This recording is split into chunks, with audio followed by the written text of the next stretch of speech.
الله أكبر.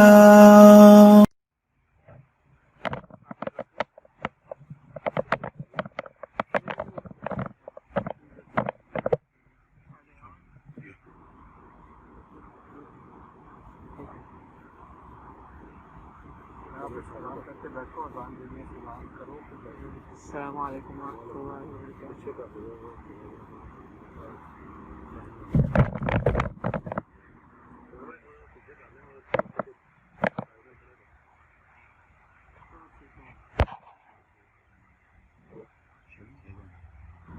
الله أكبر الله أكبر الله أكبر الله أكبر. أشهد أن لا إله إلا الله أشهد أن لا إله إلا الله أشهد أن محمدا رسول الله أشهد أن محمدا رسول الله. حي على الصلاة حي على الصلاة حي على الفلاح حي على الفلاح. الله أكبر الله أكبر لا إله إلا الله.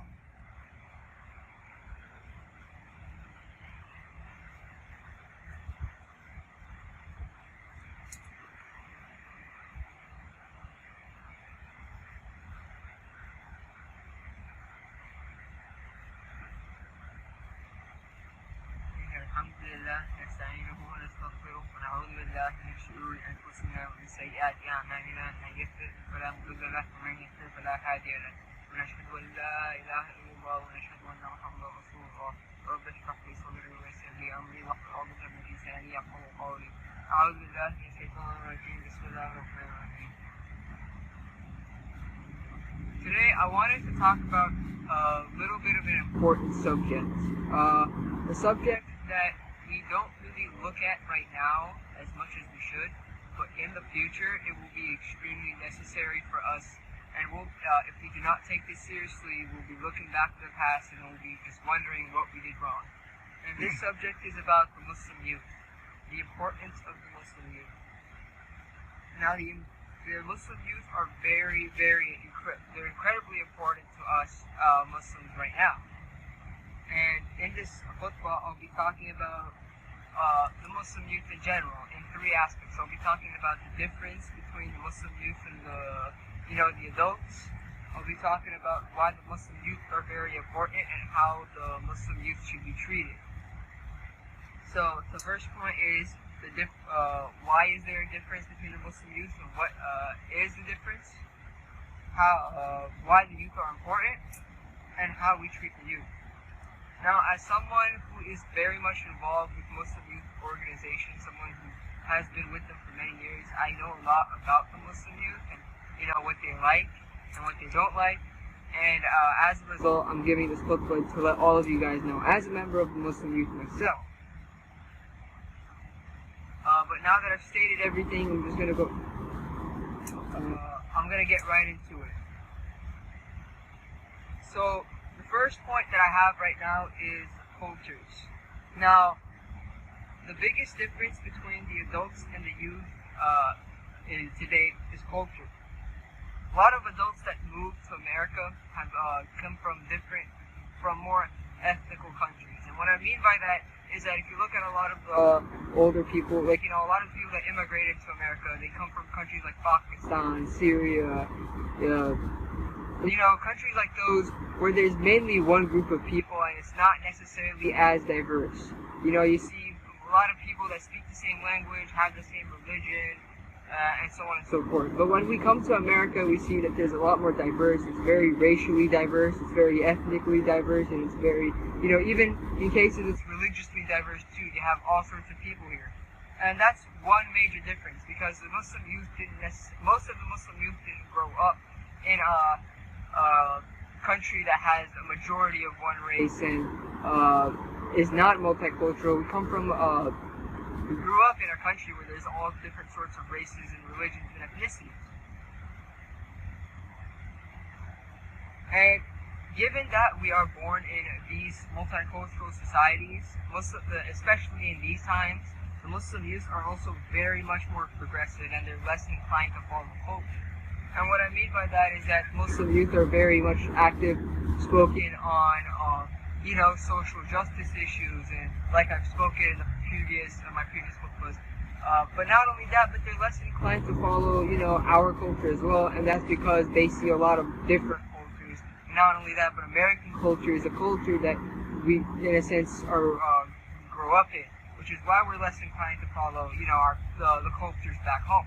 And that's not necessarily a horrible thing, because cultures, at the end of the day, they're man-made, and while they do dictate sometimes what we do and what we not do, they aren't necessarily something that's going to make or break our lives. Cultures are not necessarily as important as religion, as important as they are. But this leads me to my second point, which is, while cultures are different, we must not force our cultures upon the youth, because it only creates division. And what I mean by that is that if you just look at any point in history of where there was a revolution or something, when you see one type of people trying to force a way of life into another, it just creates a revolting, etc. And it becomes very, very excess if people just don't accept the fact that there's different cultures. And not only that, but this hatred towards culture could, especially with a lot of Muslims, is what they do is they combine culture and religion and they treat it as the same thing. And I very much dislike that, because when you converge both culture and religion together, you create, the Muslim youth don't necessarily see them as different. They see them as the same thing, and as a result they assume that just these cultures are Islamic, and when they want to leave Islam, they really just want to leave the cultures. But there's a confusion there. And one big example that I have of that is an example of marriage. One thing that I hear a lot that happens, especially on the news, it's not necessarily as frequent as, spoken of, but it definitely happens, is where sometimes, girls, once they graduate, or even before they graduate, their parents send them off and get married to someone, their cousin, or even just someone random, living somewhere else, maybe different, somewhere else in the country, maybe even outside of the country, back in their home countries. And, but these girls don't necessarily have a choice into who they want to marry or not. And, while marriage is, half of our faith, it's very important. When you mix this cultural style of marriage by just sending off someone and marry, John Toronto, just get him off your hands, while you do that, it's very, at the same time, it's seen as very backwards in modern culture as well. And as a result, if, a girl might not even know this, and I've physically seen examples of, young girls trying to denounce Islam because they think them getting sent off to getting married was considered Islamic, even though it was a purely cultural thing. But that's just one of the many things. So now I'm going to move on to my next point. I talked about, the differences between the Muslim youth and Muslim adults and, the elders. But what is so important about the youth?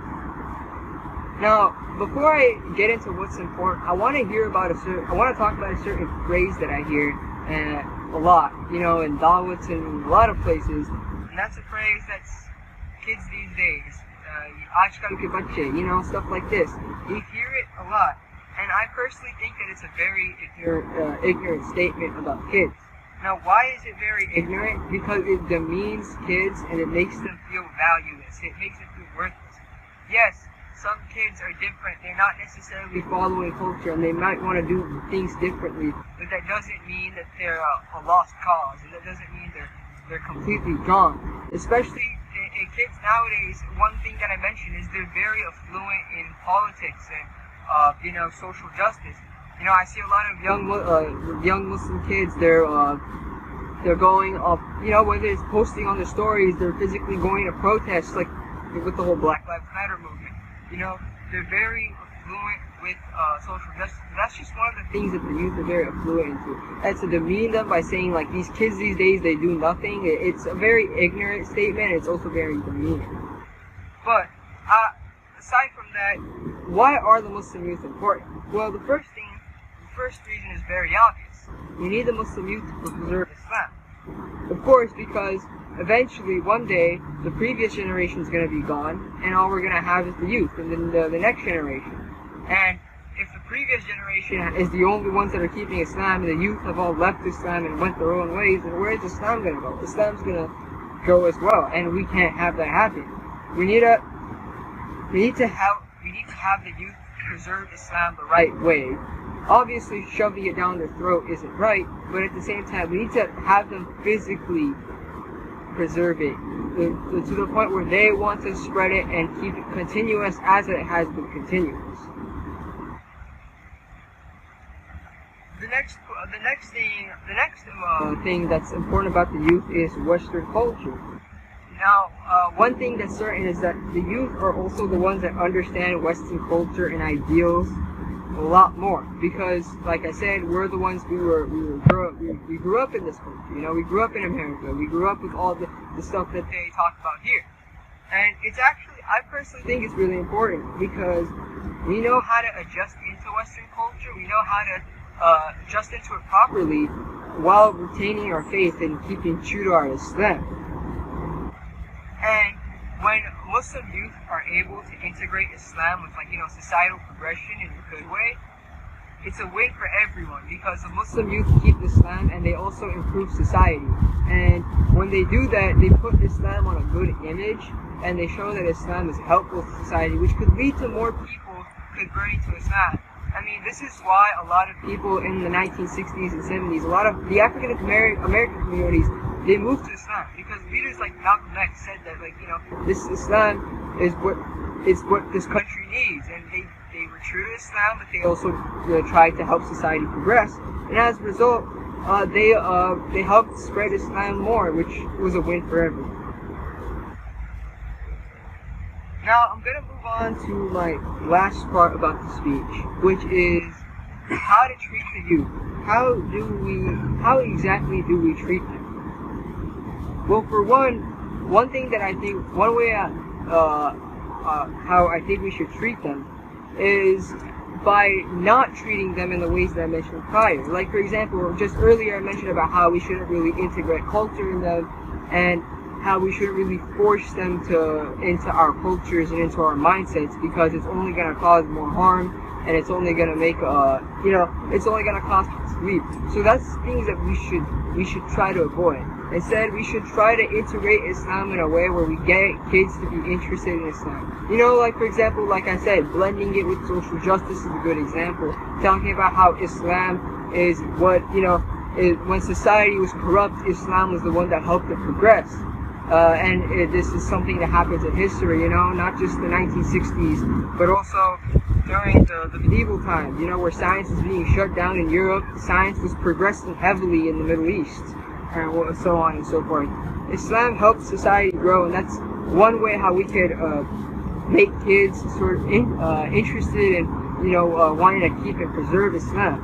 But it's not just that, but we should also make our communities more youth-friendly. We should make them more applicable. We should help invite the youth more to our masajid, and we should help them in a sense grow with their masjids.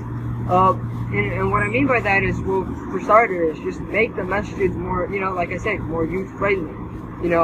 Have the youth basically have more of a voice and more, have them not necessarily run the masjid, but in a sense, make them feel like they're comfortable and that this is a place where they belong. And one way how I think we could do this is by we can make our masajids, in a sense, instead of having them based on a certain group, but keep them so that everyone is welcome, in a sense. Not just one demographic, but all demographics are welcome to the mosque. And I gave an example of this in my last football, where I talked about how, sometimes people of other races, they don't feel comfortable going into like an all-Desi or all-Arab mosque because they feel like they'll get rejected because of their race. And, that's one thing that we could fix. We could try to invite more, African American Muslims or Black Muslims or Latino people, Latino Muslims into our mosques. And same with the youth. We should try to involve the youth more in our mosques and have them sort of feel more comfortable in what they're doing. The second thing that I would say, and which is also a follow-up of the previous point, is to create more youth groups. Now, youth groups help the Muslim youth create brotherhood and a relationship with each other. Not just with each other, but with Islam as well. So they are more accustomed to Islam, they learn more about Islam, but they also spend time and they create bondings and brotherhoods with each other, which is exactly how the Prophet ﷺ did. If one main story that I hear, that I remember, was that when the Muhajirin, when they moved when they migrated from Mecca to Medina, one thing that the Prophet ﷺ did was he assigned two people with each other, one Ansar and one Muhajirun. This was to create brotherhood and friendship. And this is, the youth group system isn't necessarily as direct as that, but it does the same thing. It creates brotherhood so that people have a friendship, and not just more friendship, but like I said, a brotherhood with each other, and they feel closer to each other. And I can personally speak from this myself. My life drastically changed before I was in a youth group. You see, before I was a member of, a youth group, a Masjid youth group, or just a youth group, a Muslim youth group in general, I was more of a quiet and unkept kid, and I didn't really socialize as much, and I didn't really have much I was doing with my life. But when I joined a youth group, it changed me personally. It made me a lot more active. It made, it changed a lot of things about me, and basically made me want to be able to, socialize more, to, create more brotherhoods, to spend more time with Muslims, as well as, a lot of other things. In a sense, joining a youth group really helped improve my life. And youth groups could seriously improve the lifestyle of American Muslims today. Because, and this is something I really, really emphasize, because when there's a lack of youth groups and Muslims don't really know who they hang out with, they can hang out with non-Muslims, and they might get accustomed to the wrong things, they might get into the smoking, drinking, premarital sex crowd, and that's not very good. But when they hang out with Muslims like each other, and they have Muslims who, take care of their deen and keep true to their deen, and they hang out with people like those, it's a lot better for Muslims. It's a lot better for the Muslim youth, because they know how to integrate themselves into American culture while knowing how to stay true to their deen. And the third point that I have, and this is also for masjids as well, is to just integrate American culture into mosques. Because at the end of the day, American culture it may seem off, but at the end of the day, American culture is the culture that we are growing up in. And it's not all too bad. Don't make masjid necessarily just, Islamic culture. And when I mean by Islamic culture, I just mean Desi or Arab culture, having only that, and we're completely rejecting, anything that's, like American, or what, today's youth like. And I'll give you a good example of that. A lot of, one thing that a lot of people like is sports. Now, a lot of people that are Desi and Arab, but, they probably might like cricket, they probably might like soccer. But, what a lot of American kids like, for example, me, I like football, I love baseball, I love basketball. So, instead of just incorporating, having cricket and only soccer, incorporate American sports too, like basketball, like, for example, have Super Bowl watch parties, or have the kids play football with each other, This is something that a masjid did once, where we all had a Super Bowl party and we watched the Super Bowl together. The Super Bowl is one of, it's something that everyone in America does, and watches, and to integrate in our masjids, it's not only just good for the youth, but it also is good for people who are confused on Islam and they don't exactly know how Muslims are. But I'll get into that part later. For example, Super Bowl party could be one. Another thing that we did was the NBA Finals, or NBA All-Star Game watch party, stuff like that too. Or having mini NBA games. That's something that I did once, and it was pretty fun, and a lot of kids showed up to that. Even things such as like the World Series, have a watch party for that. Like 2 or 3 years ago, the Dodgers made the World Series twice, and it's our local team. Why didn't the mosques have a Dodgers watch party? I'm an Angels fan, but why didn't, the Dodgers have, why didn't the Muslim community have a Dodgers watch party and we all cheered our local team together, in a sense, while they're in the World Series, Why didn't we do that? There was a golden opportunity for us to sort of converge American culture with Islamic culture. And there's quite a bit of Dodgers fans here that I know of, too. Even though I'm an Angels fan, but still. The point is simple, is to integrate American culture. And even if, for example, I'm just listing sports examples right now, but we could do so much more than sports. Even things such as video game nights we can have in our masjids, you know, or even barbecue nights. We could do that too. It's perfectly easy. It's fun for everyone. You know, one time I once had a game night at a mosque, and while we were having that, there were some older people, and they didn't like the fact that we were playing games in the masjid, you know, because of cultural reasons, and they thought it was disrespectful. But what we personally disagreed with it. But what I personally found interesting was that the Prophet ﷺ used to play, he used to play games in the mosque too as well. So it wasn't necessarily us committing any sort of sins. And when we do stuff like this, when we have fun things in the mosque, whether it be sports watch parties, barbecue nights, or us playing video games together, you know, or just board games even. You know, when we do stuff like that, it calls Muslim youth to the mosque. That's the main goal. That's the end goal. It calls Muslim youth to the mosque.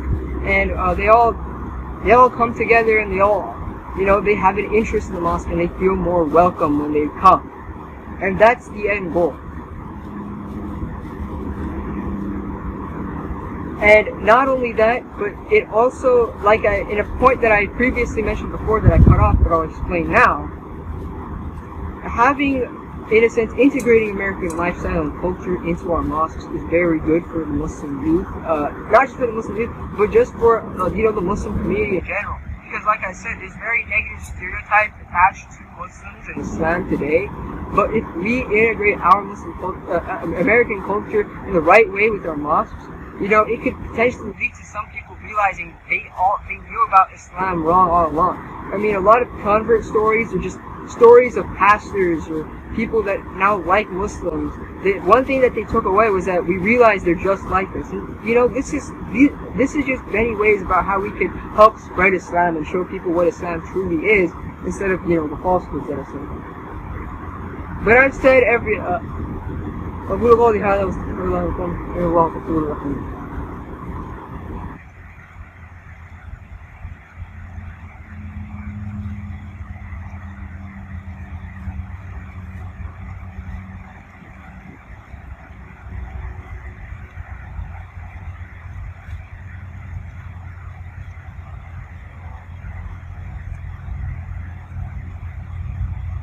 So, brothers and sisters, the thing that I was trying to mention was the fact that Muslim youth are incredibly important to our religion, our deen's future, and our deen's stability today. And I talked about how we should, but I talked about the differences between the Muslim youth and, the elderly and the adults. I also talked about why the youth are important. And I talked about how the youth should be treated and how mosques should be treated so that they can feel more youth friendly. To reiterate, first talked about how the Muslim youth are different from the adults, and I talked about the differences between the cultures of the Muslim youth and versus the elderly, about how we're raised in a more multi-ethnic society versus having necessarily one ethnicity, one race, and one religion. We have many different races, ethnicities, and religions. I also talked about why the youth are important. I talked about why the youth were necessary in preserving Islam, in a sense, for the future, so that Islam doesn't become lost and it doesn't become a thing of the past. But also the importance of the youth as in how they sort of mix with American culture and how they bring American culture and Islam together, and they show how these two are together, thus promoting Islam as well as promoting progression in a good way. And lastly, I explained about how to treat the youth by making masjids and our community centers more youth friendly, so that they feel more comfortable in coming into mosques, whether it be sports or watch parties, barbecue nights or video game nights. And I talked about why these are very important, because then the youth will feel more comfortable and they feel like they are more present, they feel more comfortable into coming into mosques, and as a result, it's great for them, as well as the importance of youth groups. And by the end of the speech, all I want with khutbah, I mean, all I want is for everyone to just take heed of what I say seriously and try to take some action into it. You know, don't go home just thinking, oh, you know, the youth are fine. Try to actually make your masjids. Try to actually make more youth groups. Try to actually, you know, integrate yourself. Integrate the youth into our culture, as well as letting them integrate their culture into our lifestyle, and as you know, helping helping us all rise together instead of you know, destroying each other. And that is all. I ask Allah subhanahu wa ta'ala to please forgive every Muslim. I mean, I ask Allah subhanahu wa ta'ala to all add us into Jannah and to all make us part of Jannah Firdaus. I mean, Allah, I ask Allah subhanahu wa ta'ala, if there's any Muslims that are sick, to please heal them. I mean, Allah, I ask you, oh Allah subhanahu wa ta'ala, to restore our lifestyle.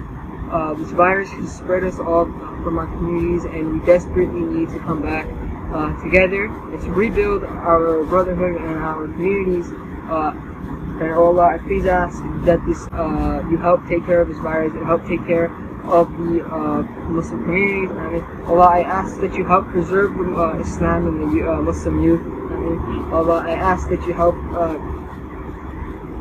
I ask that you help keep the Muslim communities together instead of us having to fight over little things that end up destroying each other. I mean,